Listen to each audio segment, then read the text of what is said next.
বৰগাঁও কেতেকীঝাৰ বিদ্যালয়ত প্ৰাক্তন শিক্ষক-শিক্ষাৰ্থীৰ সমাহাৰ।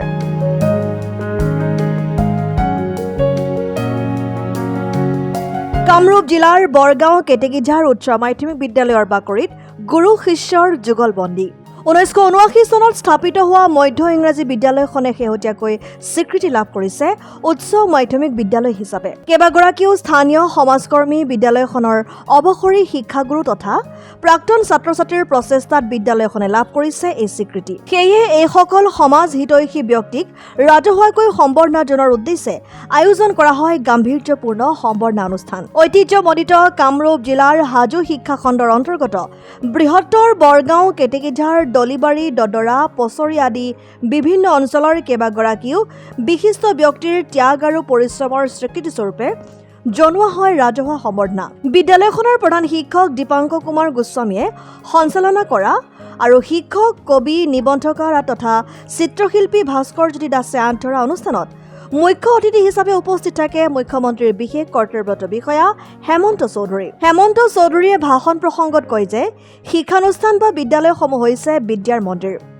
এই মন্দিৰত জাত-পাত আৰু ৰাজনীতিৰ ঊৰ্ধত থাকি কেৱল জ্ঞান আৰু প্ৰজ্ঞাৰ সাধনা হ'ব লাগে। এই ক্ষেত্ৰত সাধ্যানুসাৰে বিদ্যালয়খনলৈ চৰকাৰী সহায় সহযোগিতা আগবঢ়োৱা হ'ব বুলিও তেওঁ প্ৰতিশ্ৰুতি দিয়ে। একেটা অনুষ্ঠানত উপস্থিত থাকে মুখ্যমন্ত্ৰীৰ কাৰ্যালয়ৰ বিশেষ পৰামৰ্শদাতা কালীচান্দ সেন, প্ৰাক্তন আচনেতা প্ৰকাশ দাস, জ্যেষ্ঠ সাংবাদিক মধু মাধৱ দাসৰ লগতে কেইবাগৰাকীও বিশিষ্ট ব্যক্তি। বিদ্যালয়খন উচ্চ মাধ্যমিক বিদ্যালয়লৈ যেতিয়া উন্নীতকৰণ হ'ল তেতিয়া যিসকল ব্যক্তিৰ অক্লান্ত চেষ্টাত এই বিদ্যালয়খন আজি পৰ্যায় পালে সেই ব্যক্তিসকলক আমাৰ প্ৰাক্তন ছাত্ৰ ছাত্ৰীসকলে এটা সম্বৰ্ধনা জনাব বিচাৰিলে আৰু সেই সম্বৰ্ধনা জনাব বিচাৰি আমাৰ বিদ্যালয়তে আজি অনুষ্ঠানটো আৰম্ভ কৰিলে আৰু আজি এই অনুষ্ঠানটো সফলভাৱে সমাপ্ত হ'ল আৰু ইয়াত আমাৰ বিদ্যালয়ৰ শিক্ষাগুৰুসকল তথা প্ৰাক্তন শিক্ষাগুৰুসকল আৰু বিশিষ্ট ব্যক্তি কিছু ব্যক্তিক আমি আজি ইয়াত সম্বৰ্ধনা জনালোঁ আৰু প্ৰাক্তন ছাত্ৰ ছাত্ৰীৰ এই পদক্ষেপে আমাৰ এই অঞ্চলতে এটা বিশেষ জাগৰণৰ সৃষ্টি কৰিছে আৰু মই ভাবোঁ এই ক্ষেত্ৰত সমগ্ৰ গাঁওবাসীয়ে এই অনুষ্ঠানটোৰ লগত ওতপ্ৰোতভাৱে জড়িত হোৱাৰ যিটো মানসিকতা সেই মানসিকতাটো ইতিমধ্যে তেওঁলোকে আৰম্ভ কৰিছে আৰু তাৰেই আজি প্ৰমাণ পাইছোঁ যে আজি এই সম্বৰ্ধনা অনুষ্ঠানটো সফলভাৱে সমাপন হোৱাৰ বাবে।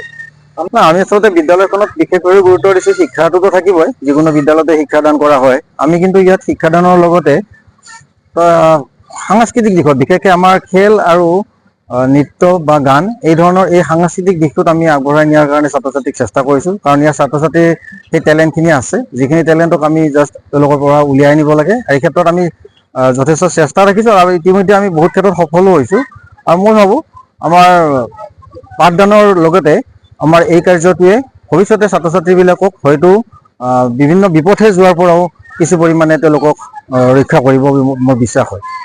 আমি ইয়াত অসুবিধা আমাৰ বিশেষকৈ আমাক ইয়াত এটা কম্পিউটাৰ লেব লাগে। আমাৰ কম্পিউটাৰ লেবৰেটৰীটো হ'লে আমি ছাত্ৰ ছাত্ৰীক কম্পিউটাৰ শিক্ষাটো আমি শিকাব পাৰোঁ।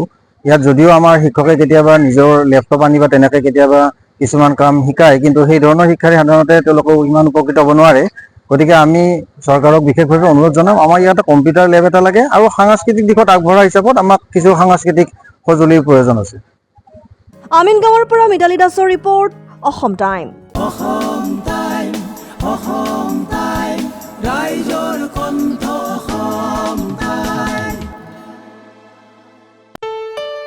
ঘৰত আনন্দ আৰু সম্পৰ্কৰ চমক বজাই ৰাখিবলৈ জৰুৰী হৈছে সকলো আনন্দময় মুহূৰ্তত মৰমৰ উপহাৰ দিয়াটো। সেইবাবে মধুশ্ৰী জুৱেলাৰ্ছে আনিছে সকলো ৰঙীন ক্ষণৰ বাবে বিশেষ গহনা। হীৰাৰে হওক, সোণৰে হওক বা ৰূপৰে হওক, শ্ৰেষ্ঠ ডিজাইনছ আৰু হলমাৰ্কযুক্ত গহনাই ৰাখে সম্পৰ্কক নিখুঁত। তেনেহ'লে আজিয়ে আনক আনন্দ মধুশ্ৰী জুৱেলাৰ্ছৰ সৈতে। যোগাযোগ কৰক 7028000341 নাইবা ভিজিট কৰক LNB ৰোড, নলবাৰী, অসম।